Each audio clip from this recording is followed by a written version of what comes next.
वबरकातुहू। मुफ्तियाने किराम की बारगाह में ये सवाल है कि हमारी तरफ एक राइज अजीब तरह की गाली दी जाती है कि मैंने अगर आपको लेन देन में एक दिन भी ऊपर नीचे किया तो मैं अपनी माँ से निकाह करूँगा। इस तरह की बातें हैं, इसका शरई क्या हुक्म है कि जो बंदा इस तरह कहता है फिर पूरा भी नहीं उतरता?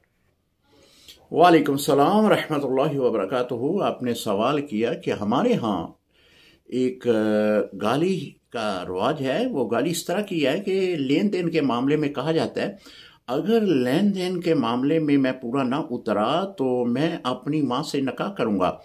लेकिन होता ये है कि वो पूरा भी नहीं उतरता, तो फिर इस तरह की गाली का शरई हुक्म क्या है? देखिए, अल्लाह रब्बुल इज़्ज़त ने माँ का बहुत बड़ा दर्जा बनाया है और मुहर्रमात में है, इससे निकाह तो वैसे ही हराम है। जिस माँ ने जिस बेटे को जन्म दिया उसकी ज़बान किस तरह ये कहती है कि मैं अपनी माँ से निकाह करूँगा?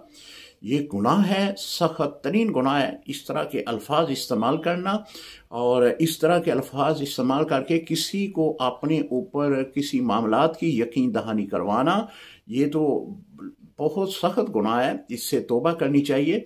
बाकी रही बात कि वो लेन देन के ऊपर फिर पूरा भी नहीं उतरता, तो ये तो फिर और से ज़्यादा सख्त इस सूरत में गुनाह वाक़या हो जाएगा।